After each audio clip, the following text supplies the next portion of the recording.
Bienvenidos a la Caverna del Emprendedor, el podcast donde emprendedores que están en primera línea de batalla nos cuentan su historia tal y como es, sin mitos ni gurús. Buenos días, tardes, noches y bienvenidos una vez más a la Caverna del Emprendedor. Conmigo tengo a Pablo Gil. Pablo, ¿qué tal esta semanita? ¿Qué tal? Muy bien, aquí estamos. ¿Y tú? Pues muy bien, no me puedo quejar de nada. Además, hemos tenido 2 semanitas que hemos empezado a hacer shorts y hay uno, Pablo, en el que te has hecho famoso. ¿Te han parado ya por la calle? No. Supongo que el día que me pare será para pegarme o algo así, con lo cual por ahora no ha ocurrido. No, pero se vienen cositas. Se vienen cositas. Para lo que no lo sepáis, Sí. hay uno de los shorts que hemos hecho en el que aparece Pablo y la verdad que se ha hecho bastante viral, y después de toda la disertación que hizo sobre la agencia tributaria y sus métodos de análisis, lo que lo ha petado es la Pantoja fue a la cárcel. Así que bueno. Correcto.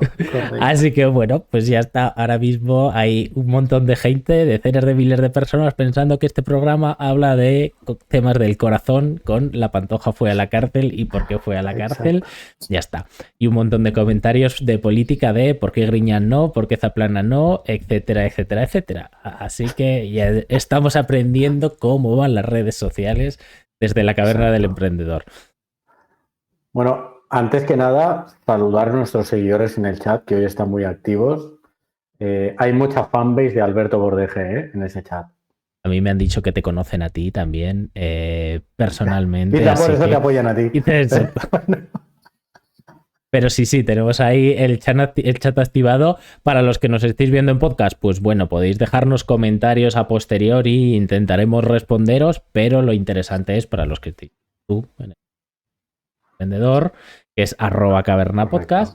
Pues venís, nos podéis escribir por el chat, como están haciendo aquí Pablo Ortega Olom. Bueno, si lo podemos meter dentro del episodio o comentar los temas que digáis, pues lo haremos más que encantados, que al final para esos 4 gatos pasándonos bien, para poder divertirnos con estas cosas.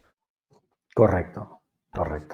Pues nada, chicos, o sea, como habéis visto, estamos metiendo cositas, haciendo cositas, hemos empezado a publicar los extractos de las distintas noticias, hemos empezado a publicar shorts, TikToks también, al final es lo mismo, ¿no? Es recortar un vídeo en vertical.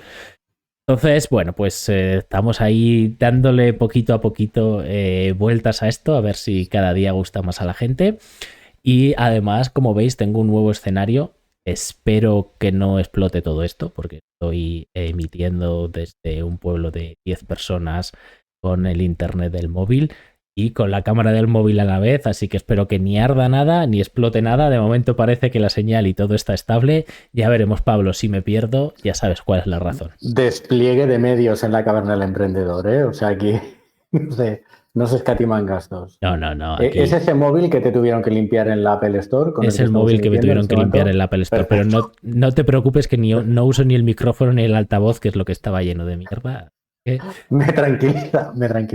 Así que en ese momento vamos bien. De hecho, estoy con todo el material que tenía al principio cuando empezamos a grabar en 2020 La Caverna. Estoy con el micro viejo, con el portátil viejo, con los focos viejos. Entonces, bueno, ya veremos la calidad, y si todo el dinero que me he gastado después en poner cosas nuevas ha sido perder dinero, perder el tiempo.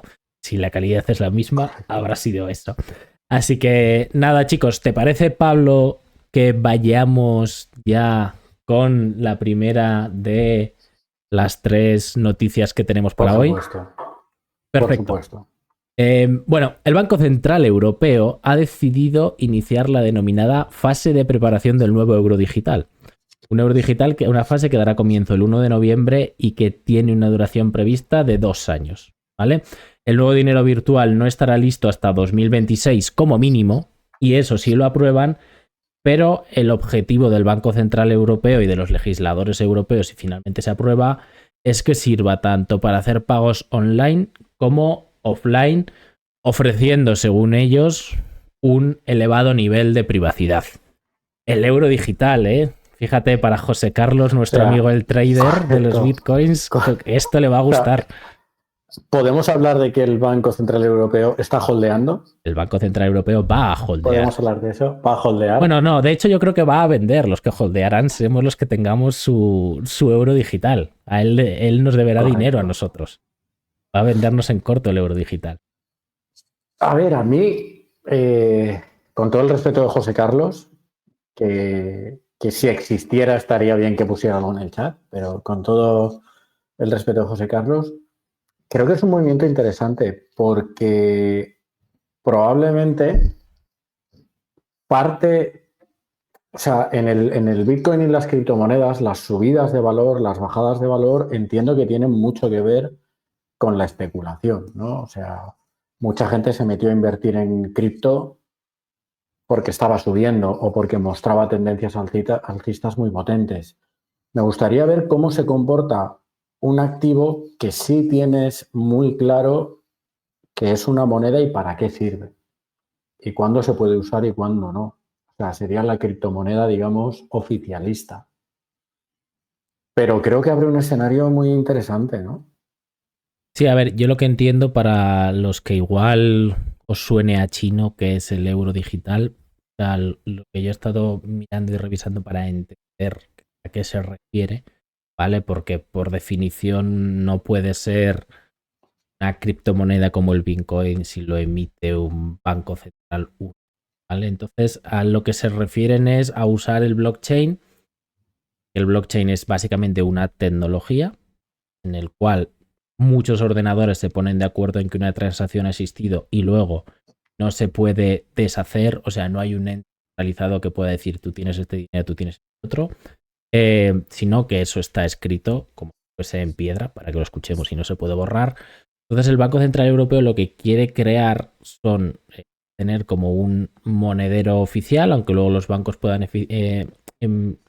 tener otros monederos, que sobre esa blockchain haya un euro digital y que en vez de como los depósitos son un pasivo del banco, o sea, es decir, es dinero que nos debe el banco, aquí el euro nos lo debería directamente el Banco Central Europeo, ¿no? Al final se parecería de alguna manera mucho más a un dinero físico en esa línea. Es decir, no dependes de que un banco te garantice que tú tienes ese dinero en el depósito, aunque luego esté garantizado por el Fondo de Garantía de Depósitos, pero no dependes de ese banco privado, que sería en el dinero de tarjeta de crédito quien ha creado el dinero, el banco. Aquí sería el Banco Central Europeo y el que te lo garantizaría, igual que si tú vas con un billete al Banco Central, al Banco de España, al Banco Central Europeo, te dan otro. Pues aquí sería lo mismo. O sea, es decir, la persona que te debe dinero es el Banco Central Europeo directamente. Entonces, yo creo que es un poco lo que están intentando generar es ese sustituto del dinero físico o ese complemento al dinero físico emitido directamente por el Banco Central Europeo y pudiendo ser digital. Es un poco complicado porque la gente dirá, ¿qué diferencia tiene esto con el dinero que yo uso en mi tarjeta? Bueno, pues tiene la tecnología y tiene eso, que el dinero de la tarjeta, si tú tienes más de 100.000 euros en un banco que no está cubierto por el Fondo de Garantía de Depósitos y el banco quiebra, lo pierdes. Y no, aquí se tendría que caer el sistema entero porque quien te lo es el Banco Central Europeo. Entonces, esta es un poco la explicación de lo que quieren hacer. Honestamente, a mí de primeras me parece un poco rebuscado. O sea, entiendo la tecnología, pero me parece un poco rebuscado. Ya veremos el uso que le da la gente. Yo creo, Alberto, que llegados a este punto me voy a erigir un poco en entrevistador y te voy a hacer algunas preguntas que creo que puede ser interesante aclarar, siendo que tú holdeas, tradeas y luego te dedicas a flexear de todo ello. Exacto. La palabra flexear, ya la estamos usando como si fuésemos buenos generación Z. Correcto. Para los que nos estéis escuchando que sois boomer, es simplemente chulearnos o ¿qué otra palabra se haría, no? O fardar. Fardar Era muy creo boomer. que es la palabra de... Sí. Vale, te pregunto, y creo que es interesante, el matiz, que no es tanto matiz, entre ese pago que yo hago digital con mi móvil contra mi cuenta bancaria, y un euro digital sería quién responde o quién respalda ese depósito. El banco privado en el que yo tengo el dinero o el propio Banco Central Europeo directamente. Eso creo que es una primera diferencia significativa. La segunda pregunta que un boomer como yo le haría a un experto en digital trading como tú, Alberto.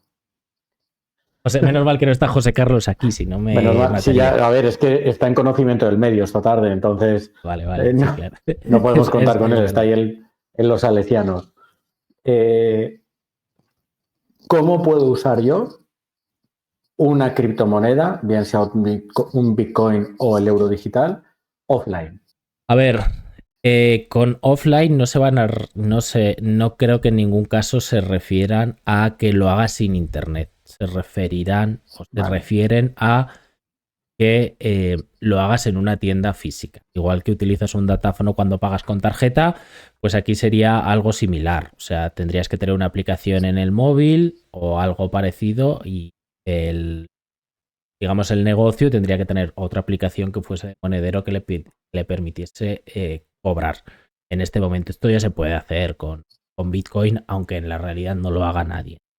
Transfiero 7 Bitcoins y entonces me das esta bolsa de patatas. Menuda bolsa de patatas de precio, pero bueno, entendámoslo, ¿no? Entonces, para eso sí que hace falta internet, porque al final cómo funciona la tecnología es, estás quitando el intermediario que sería tu banco y el banco del comerciante, ¿no? O sea, tu banco le pasa dinero al banco del comerciante y entonces tu banco te deja de deber ese dinero que habías depositado allí a ti, ¿vale? Porque ya no lo debes, se lo pasa al banco del comerciante y entonces el otro banco del comerciante, del vendedor, pues le debería el dinero a ese vendedor, ¿no? Al final ahí hay dos intermediarios, que puede ser que sea el mismo banco, ¿no? O sea, que entonces sería solo uno, pero al final hay un intermediario. Aquí habría como una red de ordenadores que habría que ver cómo se les paga, en lo que está trabajando el Banco Central Europeo, una red de ordenadores que registran esa transacción, ¿vale? Y entonces una vez que se ha registrado, tal y como está la tecnología, no se puede deshacer. O sea, nadie la puede alterar, ni siquiera el Banco Central Europeo la puede alterar. Entonces, la lógica es que el Banco Central Europeo, igual que imprime un billete, aunque lo imprime el Banco de España, ¿vale? Pero que lo entendamos cuando hablo de Banco Central Europeo y Banco de España, imprime un billete, pues aquí sería lo mismo, emitiría una unidad de euro digital. Y entonces la pone en el sistema y esa unidad de euro digital, igual que ese billete, se puede ir moviendo de un sitio a otro. Uno lo haces pasándotelo con la mano el billete, esto lo harías usando una aplicación o del Banco Central Europeo, la oficial, o de algún banco, ¿no? Pero da igual, en cualquier caso el billete es único, pero es una unidad. No se pueden generar, no se pueden crear y nadie puede modificar dónde está ese billete a posteriori, salvo el dueño de ese billete que se lo puede pasar, ese billete digital que se lo puede pasar a otra persona.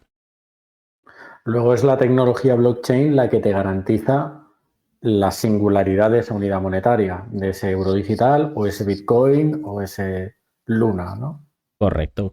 Entonces, en este caso, pues al final tiene la parte buena comparado con un billete físico de que no te lo pueden robar tan fácil. O sea, es decir, hay mucha gente que yo creo que si no se guarda 200.000 euros, eso es otro tema que tenemos que hablar, 200.000 euros debajo del colchón es porque se lo pueden robar, porque no se fía en el banco. Tiene la parte buena comparada con los bancos que no te tienes que fiar de un banquero, ¿vale? Te fías de una tecnología que tendrá, pone decenas o cientos de miles de ordenadores que te garantizan que eso está ahí, ¿vale? En el billete físico te tienes que fiar de que cuando ya falsificado y que cuando vayas te den otro. Y pues te fías de la tecnología, pero no de un banquero o de cómo gestiones un negocio. Entonces tiene esas dos ventajas. Desventajas, pues bueno, la privacidad. Dicen que igual tienes algo más de privacidad con respecto al banco que usando tarjeta de crédito. Pero ya están hablando de poner límite al dinero que tú puedes tener en euros digitales. Entonces, de alguna manera, si pueden poner un límite, es porque saben quién está detrás de monedero. Entonces, si sabes quién está detrás de ese monedero, el dinero físico va a ser mucho más privado, siempre. Entonces, bueno, pues esa es un poco la diferencia. ¿Por qué ponen límites?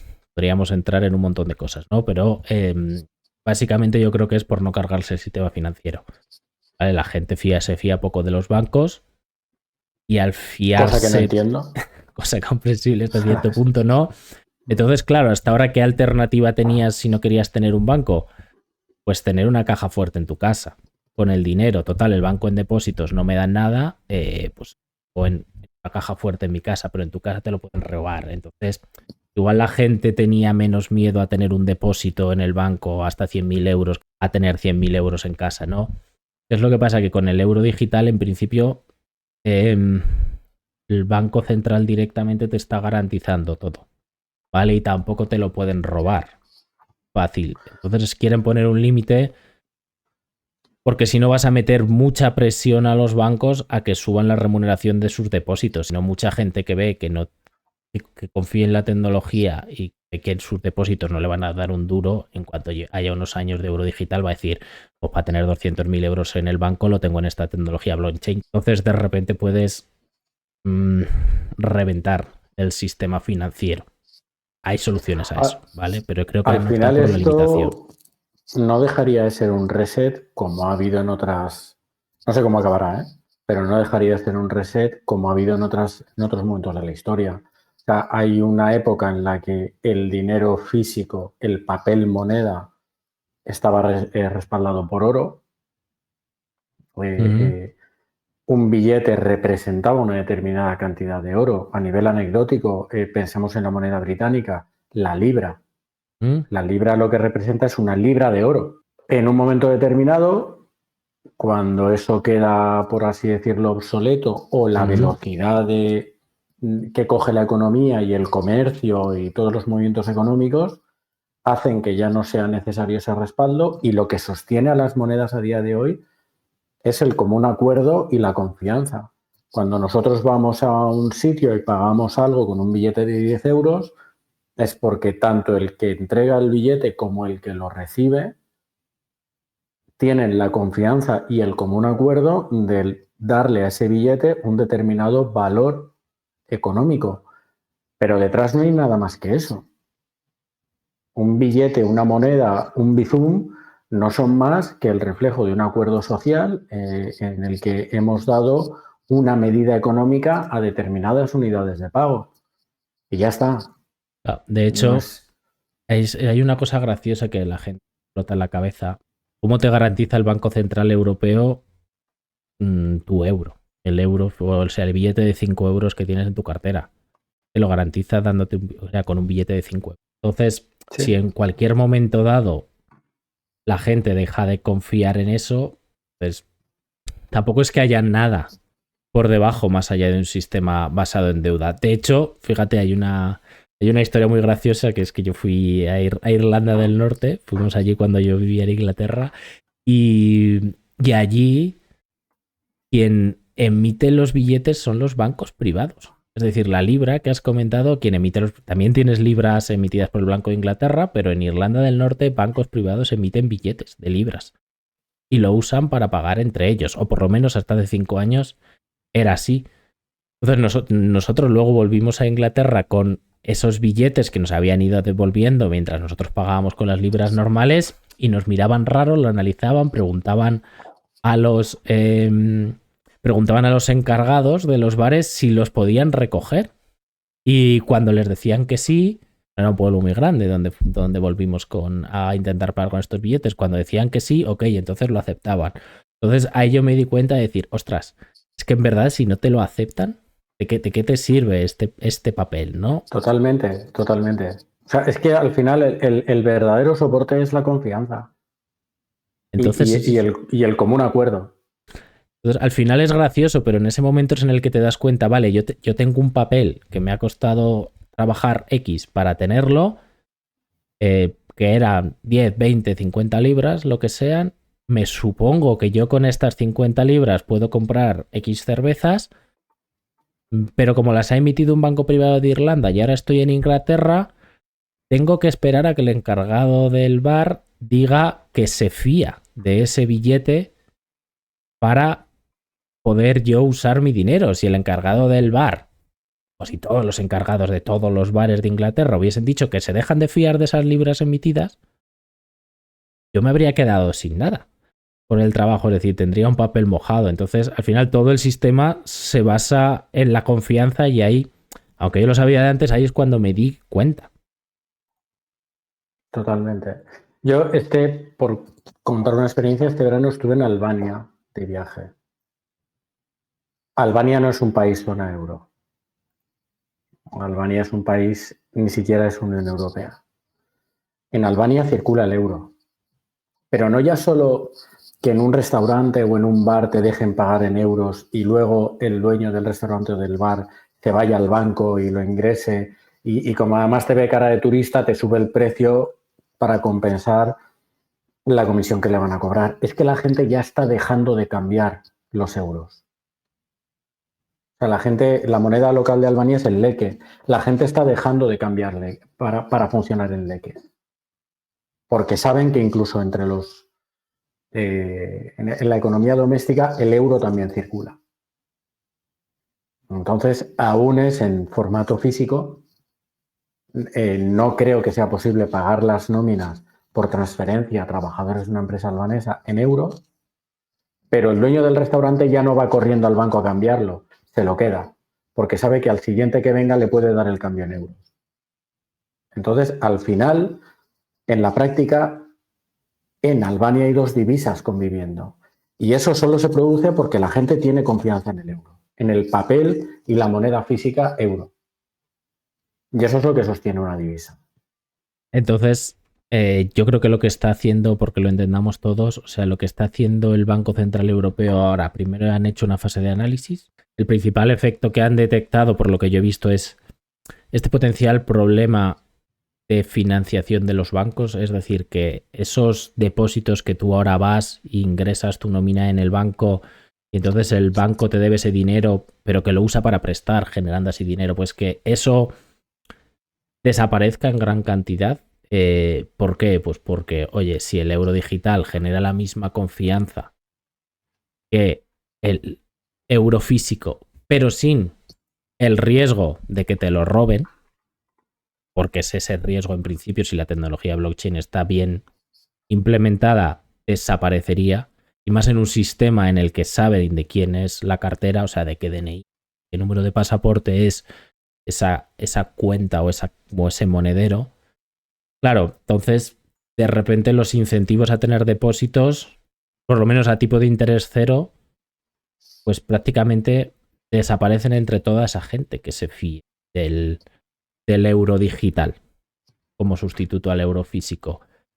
Entonces los bancos tienen dos opciones: o trabajar con mucho menos depósitos, en cuyo caso se limita mucho el crédito que ellos pueden dar y afecta a la economía real, o aumentar la remuneración de esos depósitos esperando compensar ese mayor riesgo que tiene un depósito en el banco. Pero eso también afecta a la economía real, porque al final lo que ocurriría es que también incrementa el precio, lo que le cuesta el dinero a los bancos, y entonces incrementa lo que le va a cobrar a una empresa que necesite el crédito.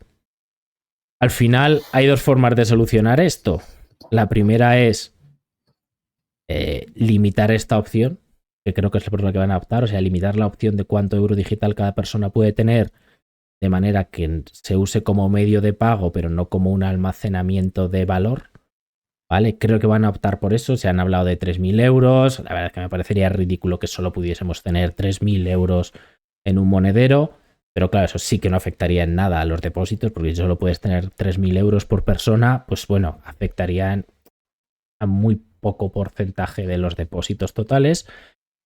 Y la otra opción es que luego el Banco Central, en vez de poner un límite, que el Banco Central preste, como ya hace ahora, a los bancos ese dinero que ha recogido directamente a través de los depósitos.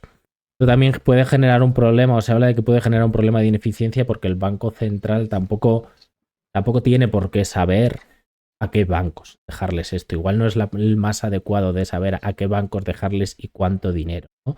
El Banco Central Europeo tendría que conocer todo esto. Bueno, esa sería una opción B. Han optado por limitar la cantidad de euros, ¿vale?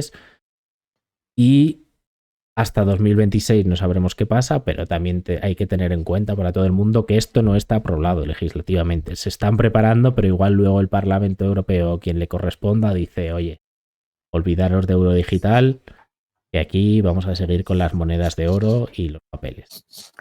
Todo esto es muy complicado, Alberto. Yo desde aquí recomiendo a todo el mundo que el dinero en casa, debajo del colchón, una caja fuerte y como se decía cuando salieron las tarjetas de crédito y débito, eso es dinero de plástico. Eso comprabas algo en una tarjeta de crédito y decían, yo te he dado algo de verdad y tú me estás pasando por aquí la tarjeta por un sitio.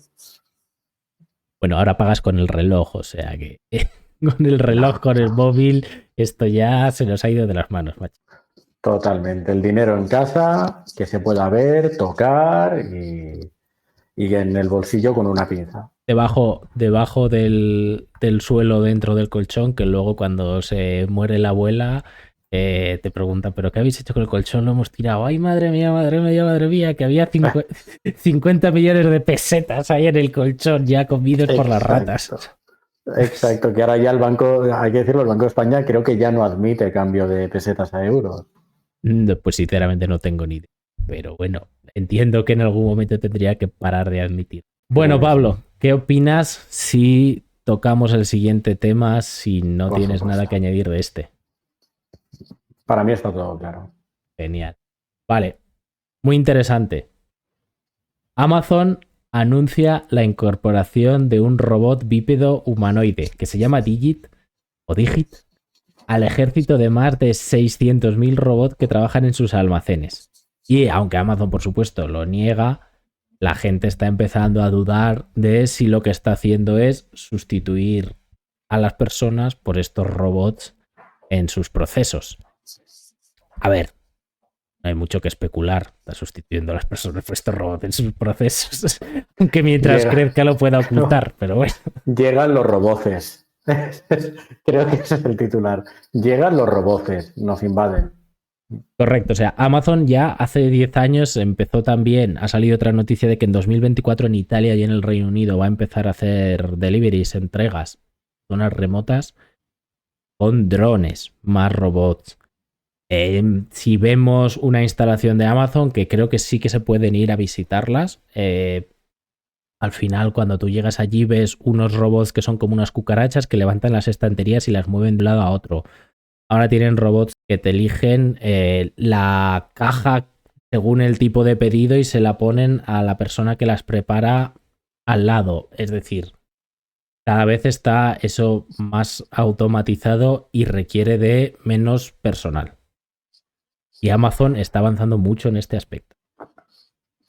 Sí, o sea, esto yo creo que es relativamente natural. Y luego lo podemos empalmar con la noticia estrella del programa de hoy, ¿no? Pero alguien se sorprende porque una empresa como Amazon intente sustituir mano de obra por cualquier otro medio, un robot bípedo, cuadrúpedo o lo que sea, más barato, que no se pone enfermo, que no tiene a su madre enferma, que no tiene hijos y pide una baja por paternidad o maternidad. ¿A alguien le sorprende esto? Al final depende mucho, yo creo, que del tipo de trabajo. En un almacén, como es el caso de Amazon, claro, las personas cometen errores, son caras, generan problemas. Entonces, claro, Amazon entiendo que lo que está intentando aquí es decir, si con 10... No, como está creciendo no tiene el problema de tener que despedir a gente de momento, pero si al año que viene tengo que hacer 20, si en vez de 10 personas lo puedo hacer con 11 porque meto robots. Entonces, claro, no está sustituyendo ya, pero no está sustituyendo en números globales porque crece. Pero en verdad sí, es comprensible también, porque realmente viendo las cosas en perspectiva, ¿a alguien le llena como ser humano el preparar pedidos? O sea, si tú pudieses en tu casa no preferirías que te lo hiciese un robot igual que la ropa te la lava la lavadora y la vajilla en lavavajillas. Totalmente. Lo que pasa es que eso va, y lo podemos, insisto, empalmar con la noticia o el tema estrella de hoy. A lo que tenemos que ir las personas es a trabajos que generan valor añadido y que son mucho más son mucho más sensibles a la productividad entendida en valor. Porque tú dices, ¿a quién le llena como ser humano preparar pedidos? A nadie, absolutamente nadie. Igual hay alguien que no se sienta ofendido. La verdad, si a alguien le encanta ese tipo de trabajo, me parece genial. Correcto. Todo nuestro apoyo. Todo nuestro apoyo. Pero sí, lo que pasa es que, claro, ese movimiento yo entiendo que tiene que ir acompañado de un incremento en el nivel formativo de las personas, del capital humano, que no significa encajar en ese esquema tan simplón en el que la gente de mi generación, la generación X, nos educamos, que responde a que una persona que ha estudiado microbiología está más formada que un fontanero. Eso no es verdad. Eso no es verdad. Pero creo que es a eso a lo que debemos ir. Las personas.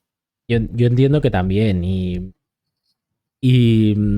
lo comprendo desde un punto de vista, porque mira, podemos volver a la agricultura. O sea, antes en un pueblo como el que estoy ahora, pues igual vivían 400 personas.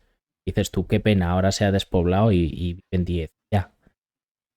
Ya, pero ¿quién quería vivir teniendo Claro, que cosechar a mano con una guadaña a 40 grados en verano y luego teniendo que ir con un burro, con una mula a trillar y para sacar el grano y luego estar girando para hacer la harina? ¿Quién quiere hacer eso cuando ahora puedes ir en un tractor con aire acondicionado, bien separado en la cabina y hacer lo mismo que hacían 200 personas tú solo y sin trabajar ni la mitad de las horas que trabajaban esas 200 personas? Entonces, claro, tu opción puede ser, no, los robots nos quitan el trabajo, o la opción puede ser, oye, vamos a organizarlos para que esto no implique que haya una persona que tenga todo el dinero y los demás estemos muertos de hambre. Entonces, creo que si lo miras en perspectiva, el que un robot haga tareas me parece lo mejor que nos puede pasar como sociedad. Otra cuestión es que luego lo que ese robot genera se reparta fatal, se lo quede solo una persona y las demás personas vivan en la inmundicia. el problema ahí es que las mejoras en productividad vienen asociadas a mejoras en el capital. Yo, Amazon, soy capaz de hacer una inversión en la que meto todos los roboces bípedos que haga falta para mejorar la productividad de mis almacenes. El problema es cuando eso no viene acompañado, cuando no originado, de una mejora en el capital del factor trabajo, que somos las personas. Y eso es un problema, especialmente en España. O sea, ¿por qué ahora trabajar en una fábrica no es lo mismo a día de hoy ser operario en una fábrica? Y yo he sido operario, ¿eh? Cuando estaba estudiando la carrera, los veranos me iba a trabajar a una cerámica. Cada uno tenemos una época vital. José Carlos Correcto. ha estado haciendo trading con Bitcoin. Exacto. Tú has trabajado en una fábrica. Es lo que tiene haber Yo nacido trabajo en en la una revolución fábrica. industrial, Pablo. Exacto. Pero ¿por qué trabajar en una fábrica a día de hoy se trabaja 8 horas de lunes a viernes o 5 días a la semana? Porque hay fábricas que no paran y no vivimos como en la revolución industrial, que trabajaban los niños de 5 años, que no había nada como bajas, no había seguridad social. Porque el capital, la maquinaria, los medios de producción han mejorado muchísimo. Muchísimo. El tractor que tú mencionabas del campo. Lo que ha mejorado la productividad en el campo es el tractor, la maquinaria, las cosechadoras, los abonos, los fertilizantes, todo eso. Lo que se está quedando atrás en mejoras de productividad es el factor trabajo, el factor humano. Eso en España es un verdadero problema. Pasamos, si quieres, pasamos en esta transición suave a la última noticia. Pasamos a la última noticia. Porque... Venga, y voy a hacer el corte para que se escuche y sepan luego cuándo tengo que cortar, ¿vale? Bueno, está en todos los telediarios, está en todos los periódicos. PSOE y Sumar pactan reducir la jornada laboral. Los que hayáis ido escuchando a Yolanda Díaz en los últimos meses, ya propuso en junio reducir la jornada de 40 a 37 horas y media semanales. Parece que han firmado hacerlo, aunque no mencionan fechas. Yolanda Díaz quiere hacerlo ya en 2024 y aunque esto parece que no se ha acordado, quiere seguirla bajando progresivamente hasta las 32 horas semanales, ¿vale? 32 horas semanales es la famosa jornada de 4 días por semana que llevamos escuchando recurrentemente durante los últimos años. Esta es la propuesta del programa de investidura que están firmando, digamos, o negociando PSOE y Sumar. Y bueno, Pablo, vemos aquí, ¿no? O sea, seguimos con el mismo tema que hace unos minutos. Sí. Aquí, hoy sí que echo de menos a Pablo Franco, que es un fanboy de Yolanda Díaz. Y de Armani. Acérrimo, pero bueno. A ver, a mí la medida como tal no es que me parezca mal. O sea, yo voy a decir mi opinión sincera, ¿eh? Me da igual que la gente me tache de lo que sea. Lo que me parece es propia de la categoría de políticos que tenemos. Que probablemente lo primero que tendríamos que reflexionar es que los políticos de un país no caen del cielo ni nos los impone nadie. Los políticos de un país son como la espuma de una cerveza, es lo que sube arriba, pero salen de la misma sociedad que formamos todos. O sea, quiero decir, hay que tener eso claro. Pero en un país en el que el 36% de la población adulta, entendida población adulta como productiva entre 25 y 64 años, el 36% no tiene ni cuarto de la ESO, como mucho. Es decir, dejó de estudiar como tope a los 16 años, que tenemos un problema de productividad tremebundo comparado con Europa. Hay un estudio que yo invito a cualquiera que lea, hecho por CaixaBank Research. Hablar de jornada de 4 días, yo honestamente lo considero cuasi engañar a la gente. O sea, hay un estudio hecho que también hace Forbes y hay 2 empresas en España. Una de ellas es Software del Sol, que tienen ya implantada la jornada de 4 días. Creo que ese estudio o ese caso tuvo cierta repercusión y está todo el mundo encantado.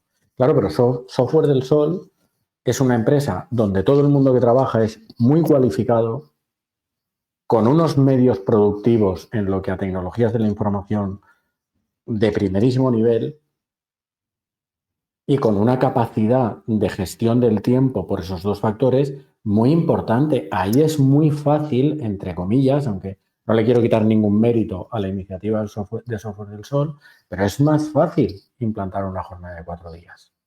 Cuando tienes niveles de productividad muy altos. Pero es que el nivel de productividad de la economía española no es que no sea muy alto, es que es muy bajo. Está muy por debajo de la media europea. Me tomo la molestia y lo voy a consultar de ver cuál es la productividad del factor trabajo en España y es el 60-70% de la media europea.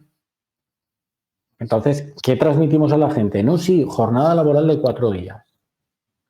O sea, es una idea o una forma de intentar forzar la productividad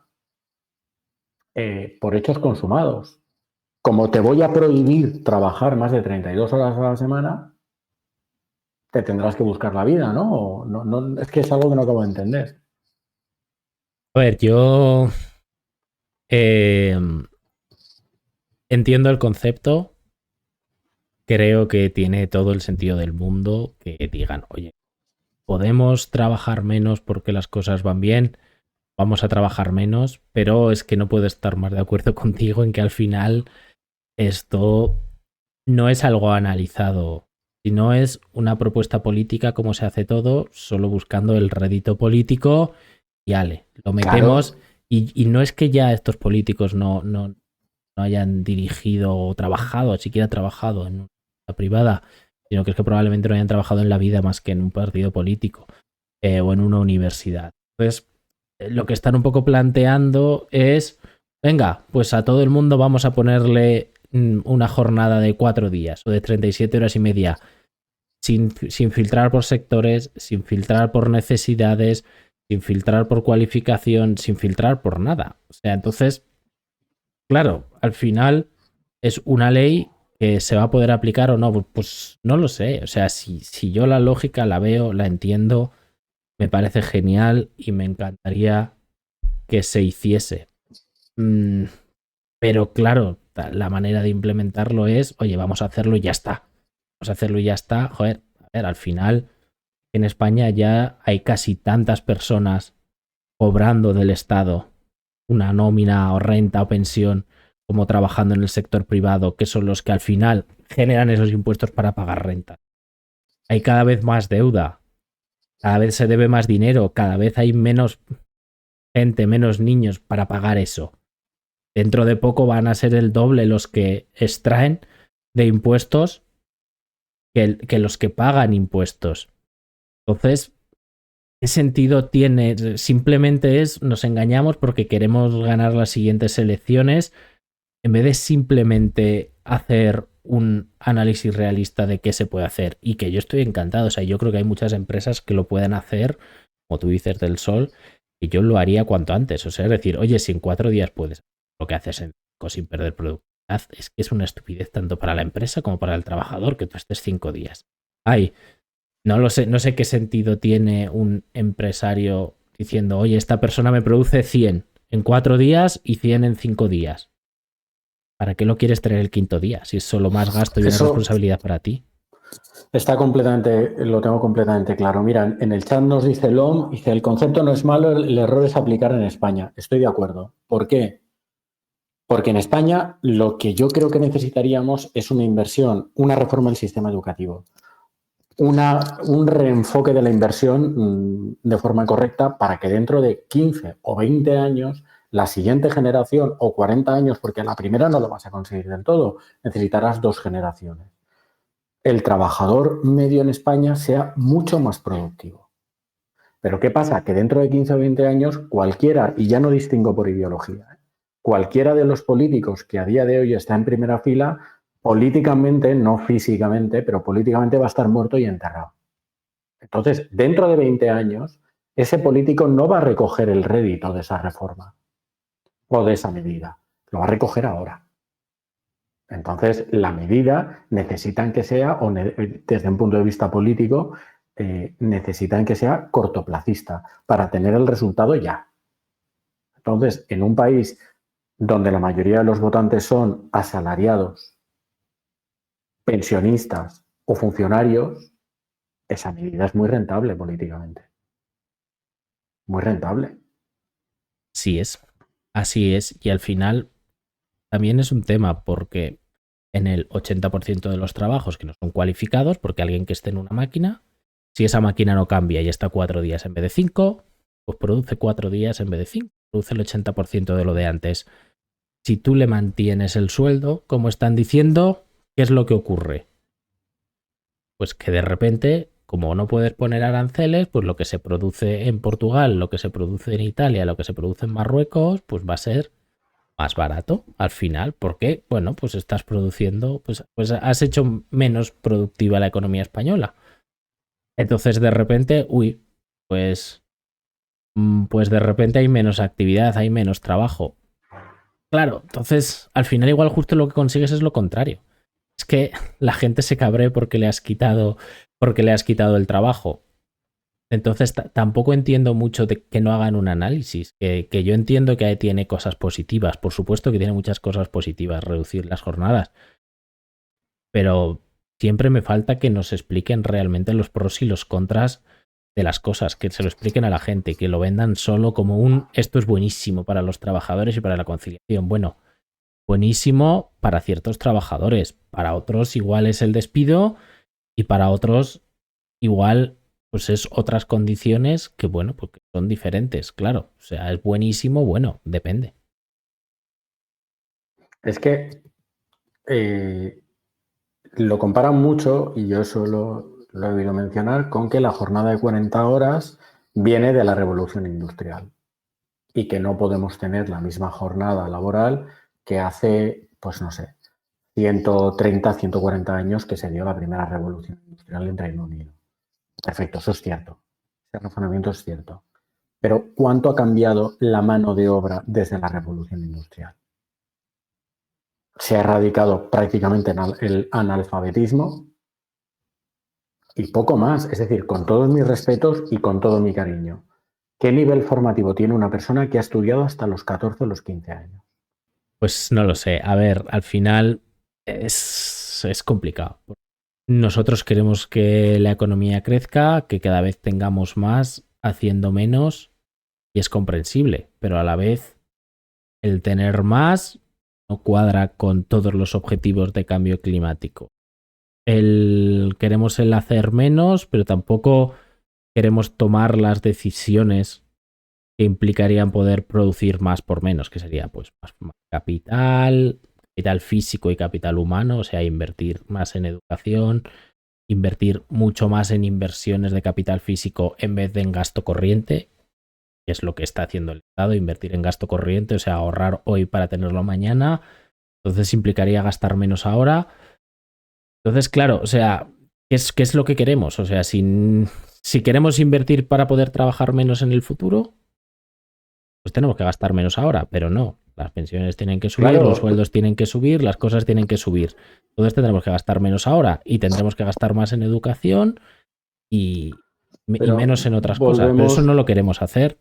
En cambio, No, porque el rédito viene dentro de 15 años y yo no voy a estar. ¿Y sabes cuál es el problema de eso? Que cómo hacen eso y cómo nos engañan a todos diciendo que lo consiguen emitiendo deuda del Estado. Deuda que cada vez vamos a ser menos personas trabajando para pagarla.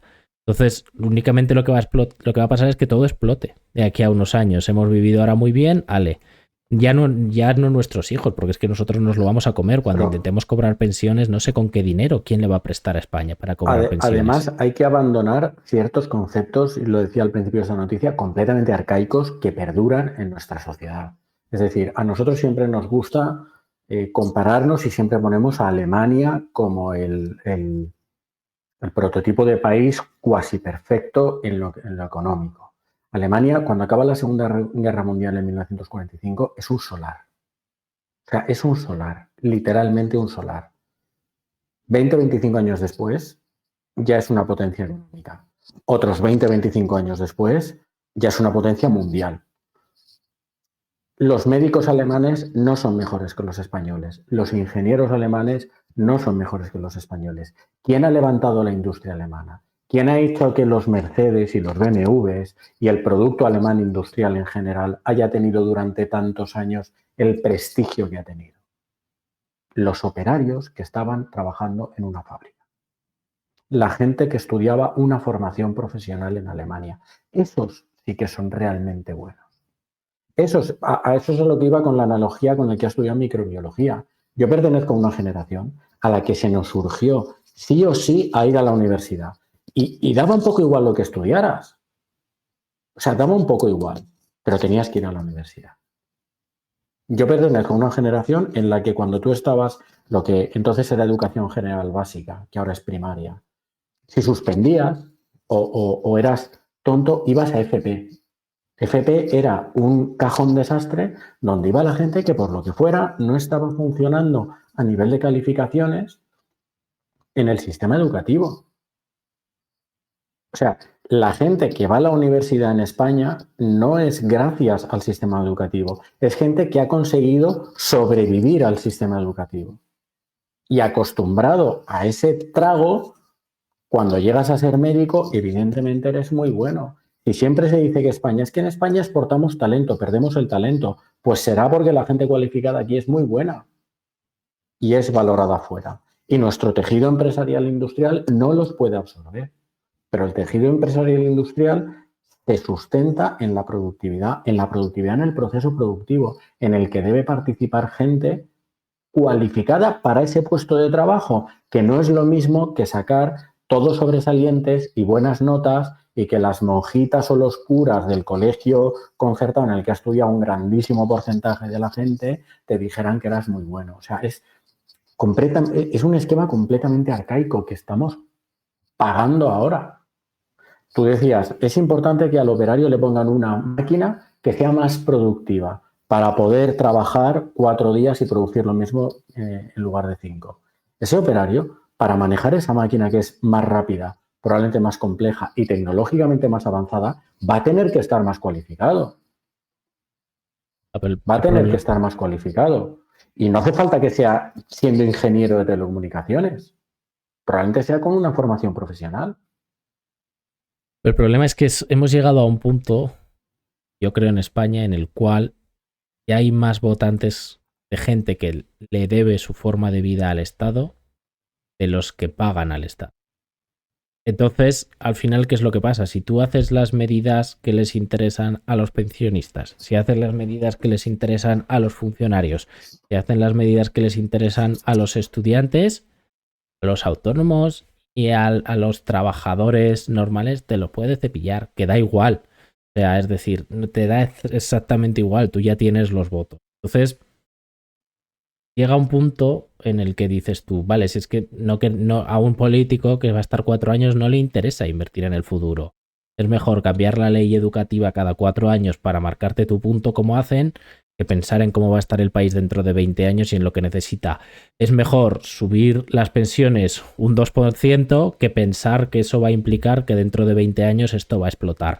¿Por qué? Porque así consigues que tanto la gente que es de tu lado en educación como la gente que es de tu lado en pensiones o los funcionarios que son de tu lado y que los necesitas, pues te voten dentro de 4 años. Entonces el problema es que nadie se está tomando en serio lo de no generar nueva deuda y invertir en el futuro. O sea, nos lo estamos tomando como estos contra estos otros y ni unos ni otros lo quieren cambiar ni les interesa cambiarlo. Es que el político tiene un comportamiento que si lo trasladáramos a una inversión o al sector privado sería inaceptable. O sea, no hay ningún político que esté diciendo, oiga, yo tengo que reformar el Estado o el sistema educativo para que me dé rendimiento dentro de 15 o 20 años. Si tú te dedicas a eso más que yo, Alberto, pero si alguien te viniera con un perfil inversor tan cortoplacista, no lo aceptarías. Dirías, oye, yo con usted no trabajo, porque eso está mucho más cerca de la especulación que de la inversión. Vuelvo al ejemplo de Alemania. Hubo alguien en la posguerra, y qué posguerra, pero en la posguerra en ese país que dijo aquí o que pensó aquí hay que cambiar esto para que dentro de 20 años este sea un país en el que se pueda vivir decentemente. No para que dentro de 3 ni de 4.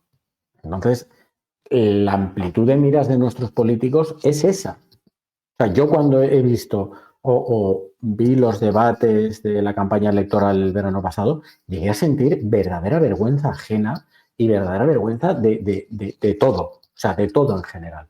De todo. Pero bueno, la jornada de 4 días yo creo que es a lo que tenemos que aspirar, porque a lo que no podemos aspirar es a siempre tener más, a tener un crecimiento real del 5% anual para siempre, tener todas las cosas que queramos. Eso no es sostenible, pero por los límites físicos. Pero claro, el pensar que simplemente de la nada puedes trabajar 4 días y tener lo mismo hasta ahora, porque sí. Pues es que no hay que ser muy listo para darse cuenta. Salvo que quieras estar ciego a posta, no hay que ser muy listo para darse cuenta que no era así. O sea, yo qué sé, si tú lees un libro con la misma capacidad de lectura 4 días versus 5, no lees la misma cantidad. Entonces, si trabajas con la misma capacidad productiva 4 días versus 5, no produces lo mismo. Si no produces lo mismo y a ti te pagan y puedes consumir en base a lo que produces, aunque exista una ley que de momento pique un poco, digamos, la rentabilidad de tu trabajo, al final la realidad es que como país como global vas a haber producido el 80%, si no de lo que producías antes el 100%. Entonces vas a poder consumir el 80%. Y eso podrás falsearlo mientras alguien se fíe de ti y genere deuda. Y te dé deuda. Cuando no, pues tendrás un pufo muy gordo que te explotará en la cara. Si yo el libro que me leo en 5 días quiero leerlo en 4, probablemente lo que tendré que hacer es formarme en técnicas de lectura y ser capaz de leer más rápido obteniendo la misma compresión del libro. No comprarme un libro más bonito. Claro, lo que pasa es que aquí alguien te está diciendo, no te preocupes, eso para ti es un trabajo, pero como tú lo que no te interesa no es leerte un libro, tú lee 4 y ya está. Vale, perfecto, gente. Y lee 4 y vas a tener la misma... vas a tener la misma recompensa. Vale, pues bien, perfecto. Pues vale, ok, pero al final eso por algún sitio tiene que salir, de algún sitio tiene que salir ese 20% que no estás trabajando.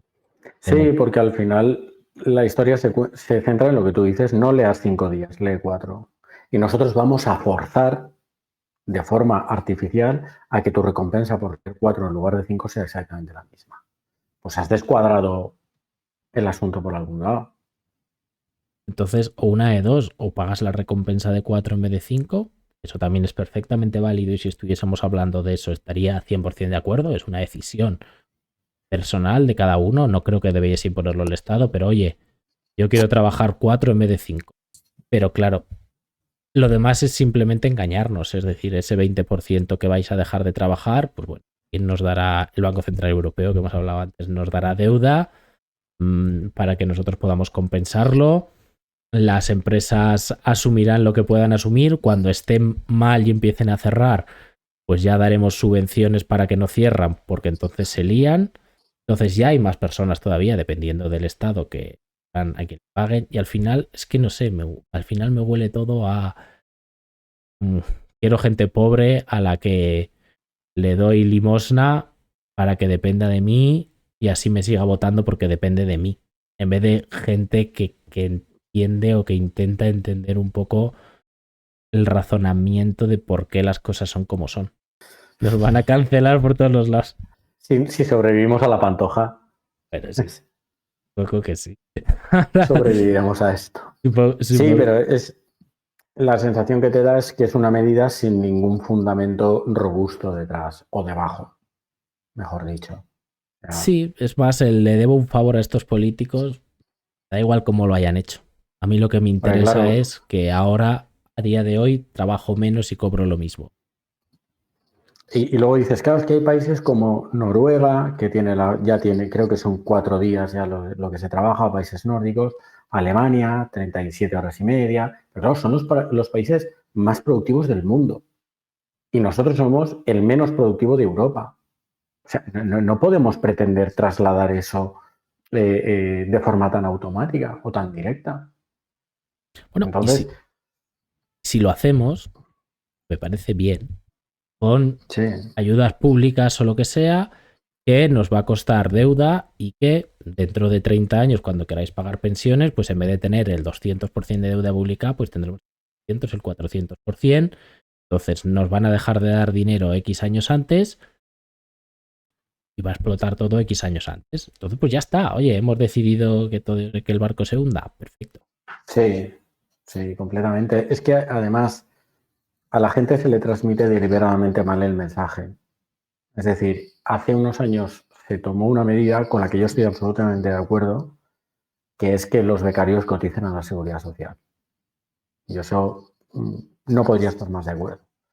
Pero lo que hay detrás de eso es ir alargando desde el momento de la jubilación hacia atrás los años cotizados y las bases cotizadas a la hora de calcular la pensión de una persona. Hasta hace no demasiado tiempo eran los últimos 15 años. Eso se ha ido alargando y llegará un momento que habrá una generación de españoles y españolas, que afortunadamente no somos tú y yo, sobre todo yo, a la que le tendrán en cuenta toda su vida laboral a la hora de calcularle la pensión que va a cobrar cuando se jubile.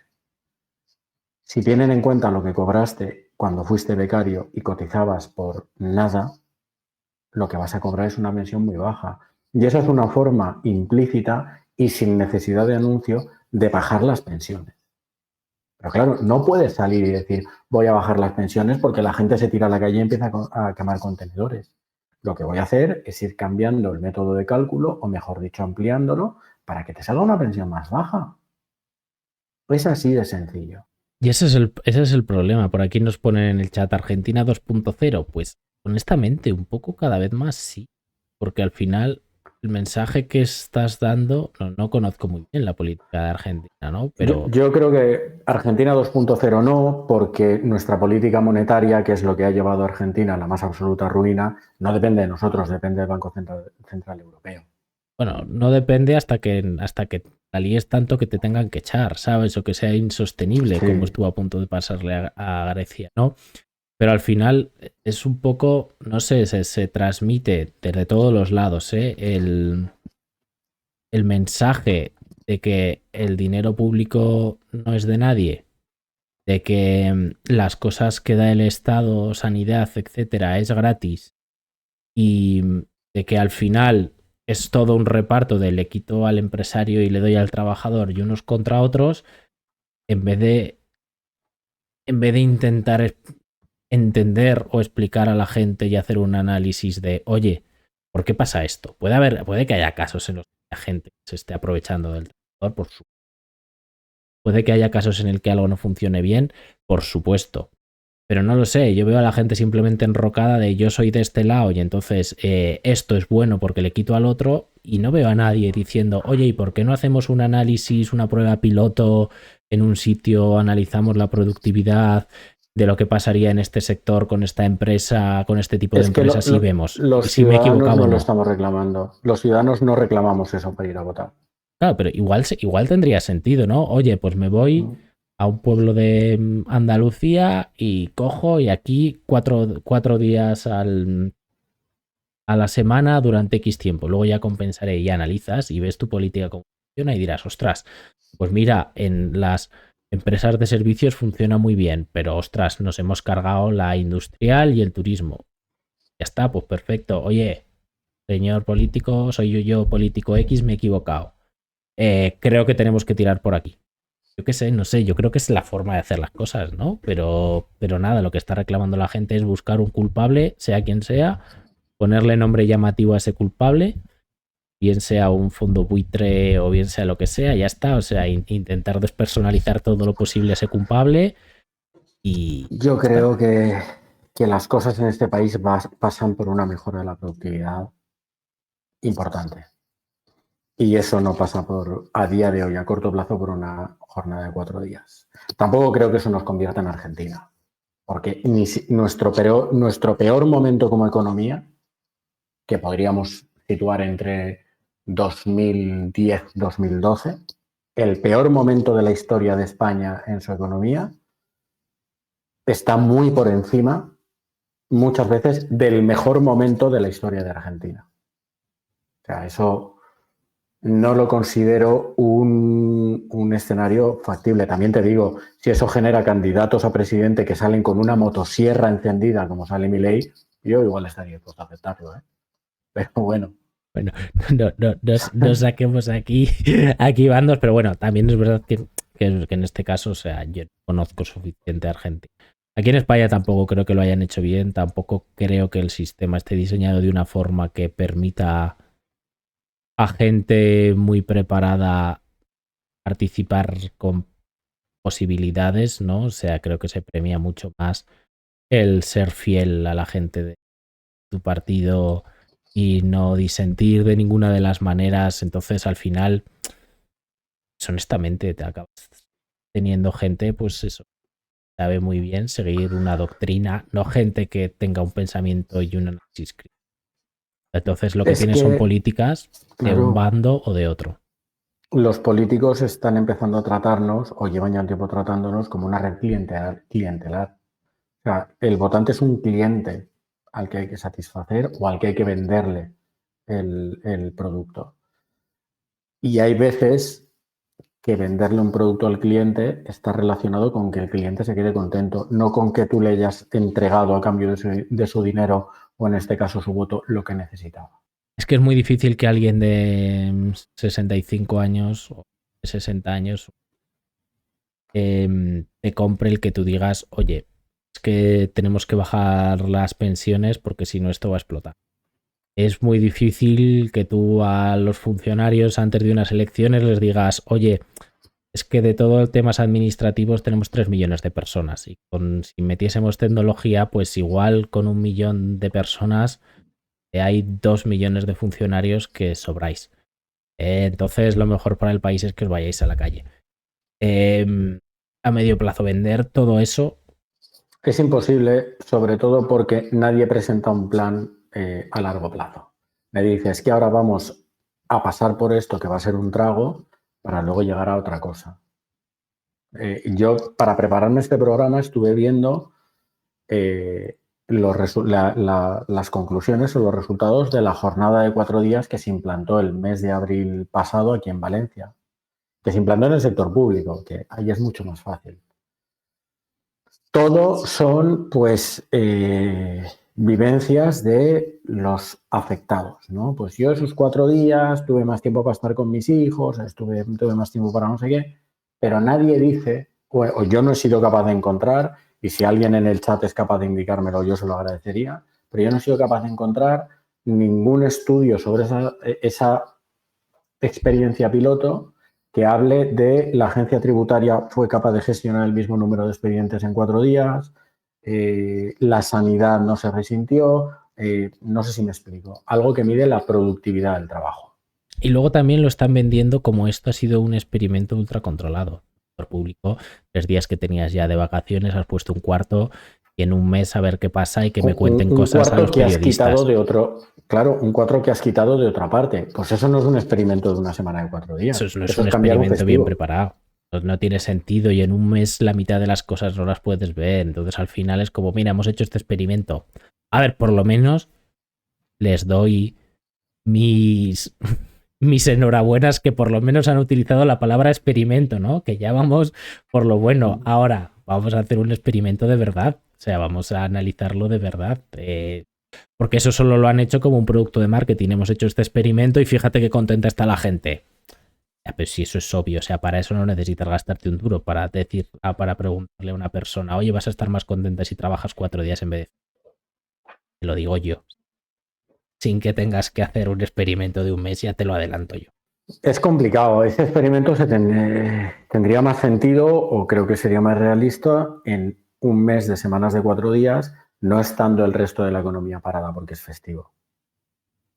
Entonces, ver si toda la casuística que a la administración pública le genera el sector privado, en 4 días eres capaz de gestionarla igual. Eso sí. Eso sí. Pero, y además creo que varios de esos festivos eran festivos no solo en Valencia ciudad, sino como mínimo a nivel autonómico. Y creo que cayeron por Semana Santa. Es posible que alguno incluso fuera festivo a nivel nacional. Pues como experimento no sirve. Y una cosa te voy a decir, también incluso un poco igual enfada más a la gente. Si tú en ese experimento me has demostrado que los funcionarios pueden hacer lo mismo en 4 días que en 5, los funcionarios están usando dinero de los demás contribuyentes, realmente la conclusión interesante es ¿se vive mejor en 4 días que en 5 o sobran el 20% de los funcionarios? Eso creo es una... Madre, ahora sí que nos cancelan, Alberto. Sobra el 20% de los funcionarios. Ahora sí que nos cancelan. Bueno, ha sido un placer estar en este programa mientras ha durado. Gracias a todos. No, al final quiero decir que claro que con honestidad, al final la cuestión es, hombre, pues igual si esa persona estuviese trabajando en el sector privado, pues fíjate, pues habría. Pero bueno, habría muchísimos más recursos. Pero, joder, es que lo que te quiero decir, que al final ese tipo de cosas la puedes doblar como tú quieras. Experimento un poquillo ahí a medio gas que una persona puede sacar esta conclusión y otra. ¿Por qué? Pues porque no se ha hecho bien. No lo sé, que yo estoy a favor, ¿eh? Yo ojalá pudiésemos trabajar 4 o 3 días, que la gente estuviese dispuesta a invertir en su formación y en los activos físicos que hacen falta para producir lo mismo en 2 o 3 días que lo que se produce en 5, y entonces en vez de decir, oye, vamos a tener mucho más, todos, pues vamos a trabajar mucho menos. Yo con eso estoy súper de acuerdo. Lo que no quiero es que me vendan una campaña de marketing financiada con deuda pública que voy a tener que pagar a futuro, que es lo que están haciendo. Correcto. Yo también estaría de acuerdo si alguien dijera, mira, tenemos un problema endémico de paro en España que no se soluciona, que está enquistadísimo, y si trabajamos 4 días, aunque ganemos algo menos de dinero todos, habrá trabajo para más gente. Te lo compro completamente. te lo compro, pero dímelo, cuéntamelo. Y dices, y a la larga podemos ganar, porque siempre es mejor tener un 20% más de gente cotizando que no cotizando. Y eso hará que las pensiones sean sostenibles, que la sanidad sea sostenible, que la educación sea sostenible. Te lo firmo mañana. Pero eso no me lo estás contando así, ni me lo estás vendiendo así. Sí, no, me estás contando que, bueno, el que va a pagar esto es el empresario malo que se aprovecha de tu trabajo.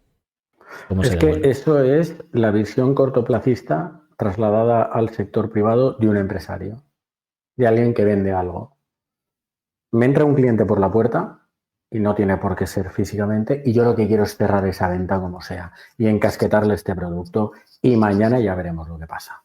No estás pensando en trabajar una relación con el cliente a largo plazo, no estás pensando en generarle valor añadido, que es lo que va a fidelizar al cliente, lo que va a posicionar tu producto. No, estás pensando, tengo la posibilidad de hacer una venta, cierro esa venta y mañana Dios dirá.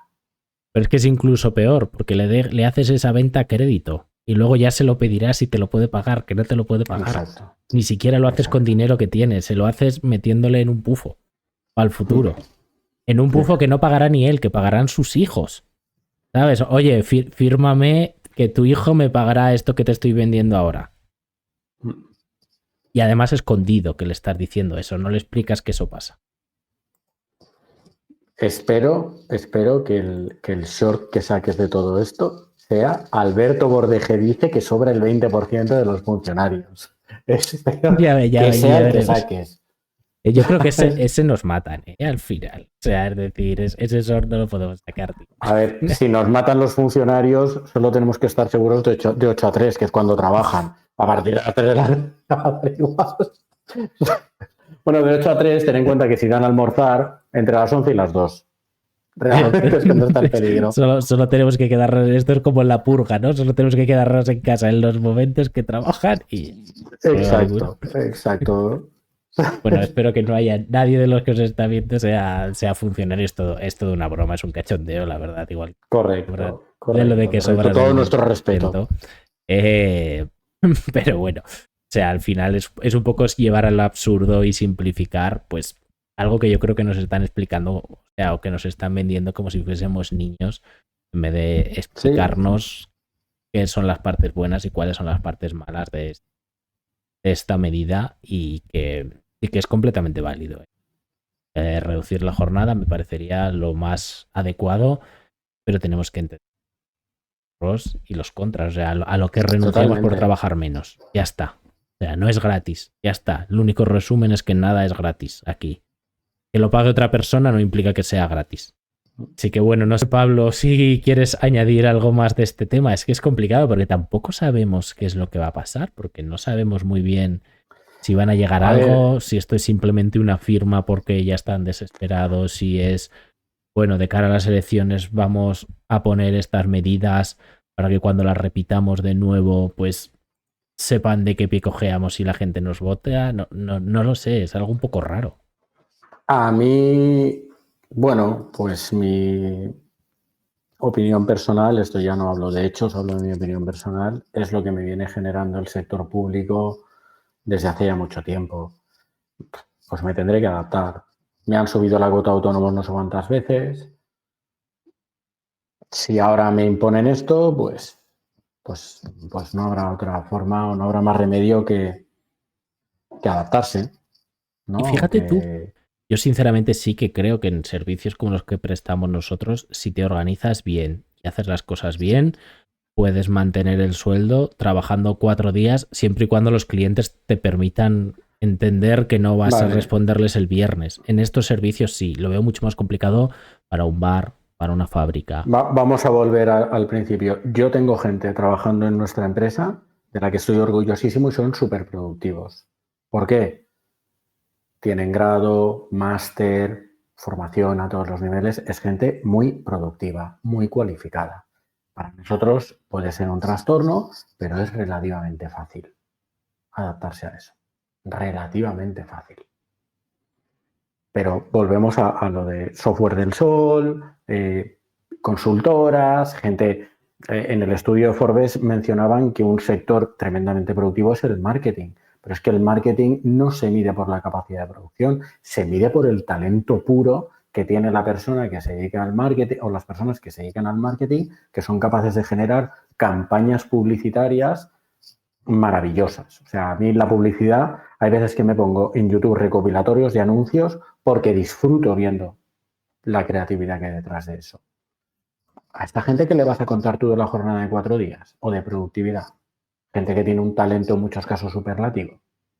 No, claro, es que hemos parecido, o sea, igual ha parecido un poco hater, pero yo estaría más que encantado en poco tiempo en que trabajásemos solo 4 días, y creo que hay mucha gente, muchos trabajadores que pueden hacer esos 4 días el trabajo de 5, seguir cobrando lo mismo y que sean súper rentables para la empresa, para ellos, que vivan mejor y que se queden más tiempo.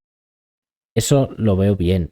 El problema que yo tengo con una medida así es que, claro, si se lo impones a otras empresas que no son así, pues puede ser un problema muy grande. Es que 8 por 3 son 24. Es decir, llenas un día, vas a una fábrica, de repente pones 37,5, 7,5 por 3 no son 24. Te falta 1 hora y media al día. ¿Cómo lo haces? ¿Cómo lo gestionas? Tienes que poner un cuarto turno, se van cambiando los turnos.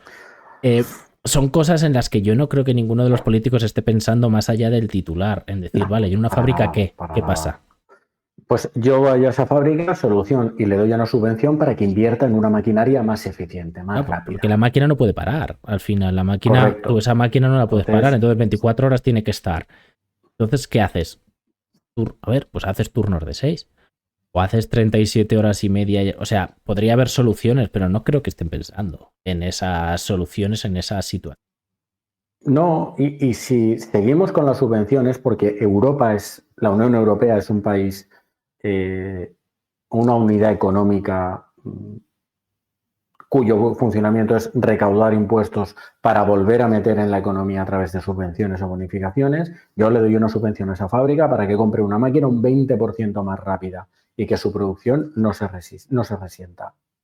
Pero esa máquina va a tener un componente tecnológico y técnico más alto, al que el operario, volvemos a lo de siempre, va a tener que ser capaz de adaptarse. La máquina ya no va a funcionar con un on-off.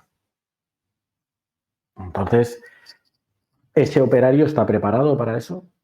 Pero bueno, si pensamos así y explicasen todo eso, incluso lo vería hasta bien, de decir, oye, mira, y vamos a tener subvenciones y luego ese funcionario va a tener que estudiar y entonces va a trabajar 6 horas y va a producir lo mismo en 6 que producía antes en 8, y además vamos a tener más porque vamos a meter a un cuarto trabajador. Si lo planteásemos así y en específico para esa fábrica o para las fábricas de un sector, pues diría, ostras, pues está bien pensado. ¿Puedo estar luego de acuerdo o puedo no estar de acuerdo? Porque igual puedo decir, no, pues yo prefiero seguir trabajando 8, igual que hay gente que prefiere hacer horas extras, ¿no? Yo prefiero seguir trabajando 8 y cobrarme ese 20% más de productividad que he ganado. Bueno, pues es una opción, luego ya podemos discutir, pero estamos discutiendo sobre algo que tiene sentido, no sobre el aire, de voy a trabajar menos y ganar lo mismo. O sea, ¿qué? Pero es lo que tú luego ves a políticos cuando confrontan sus ideas y desde un lado te dicen, es que claro, hay que luchar contra los fascistas, literalmente, que son los empresarios, y desde el otro lado te dicen, hay que derogar el sanchismo. Y entonces ya te tiran las manos, o sea, te pones a llorar y dices, bueno, pues vale. ¿Y qué tendrá que ver eso con quién saca de la máquina el cacho plástico, que es luego tu carrito de bebé? Pues no tiene absolutamente nada que ver, o sea. Sí, y tú entrevistas o hablas con un operario, una persona de base en una fábrica, y probablemente no está ahí por decisión propia, no hay una cultura del trabajo positiva que alguien le diga, oye, a lo mejor para ti ser fontanero, ser albañil, ser cerrajero es una buena opción y puedes ser un buen fontanero y un buen cerrajero y puedes obtener la satisfacción que a todos nos genera sí o sí un trabajo bien hecho. Y considerarte un buen profesional y considerarte que haces un buen trabajo. Eso no existe. O sea, pero ni de cerca. Ni de cerca. Yo pertenezco a esa generación. O sea, en la que voy a estudiar formación profesional en lugar de una carrera, eso se vivía como un verdadero fracaso. Eso era un fracaso. Era mucho mejor decir, voy a ir a la universidad, voy a ir a estudiar filología neorrománica, que ya veremos eso para qué sirve, pero voy a ir a la universidad. Bueno, pues cuando pida en Globo y vengan a traerme el pedido, les pediré disculpas. Esto creo que tampoco lo voy a poner en los porque se nos... Hombre, si pones eso en short, espero que sea después del tuyo pidiendo la destitución del 20% de los funcionarios. Pero por ahí andará. Menos mal que ahora mismo no nos está viendo mucha gente, si no, madre mía. Sí, no como los miles que nos venden normal. No como los miles que nos venden normal. Sí. Bueno, oye, que fueron más de... Creo que son 25.000 los que te debían decir lo de la Pantojas. Poco desprecio. La Pantoja libertad. Frito nadillera. Hashtag frito nadillera, por favor. Frito nadillera, correcto. Pues eso. Pues nada, que al final resumen, 37 horas y media es lo que han acordado. Plantean hacerlo desde 2024. Bueno, plantean 7 horas y media. Sinceramente, la verdad es que de todo lo que hemos hablado, al final lo que están planteando es media hora, que en muchos momentos, pues como en una fábrica, puede afectar muchísimo, honestamente, al 80% de las empresas de España. Creo que esa media hora, si se organizan un poco, tampoco será un drama. Pues aquí tenemos esa media hora que les sirve como titular. Mi problema personal es con cómo lo están explicando y vendiendo, no tanto con el mensaje de fondo con el que creo que estoy de acuerdo. Pues nada, oye, muchísimas gracias a todos los que estáis en el chat. Por supuesto, a los que nos estéis escuchando luego ya en formato podcast en YouTube. Si nos dejáis un comentario, suscribís, 5 estrellitas, todas esas cosas, pues nos ayuda para seguir creciendo, que vamos poquito a poco, pero como insistimos, pues vamos. Y nada, chicos, Pablo, muchísimas gracias por estar aquí como siempre. A ver qué shorts y qué TikToks sacamos. Piénsatelo. Esperemos que no nos cancelen. Y nada, nos vemos prontito. Hasta luego. Chao.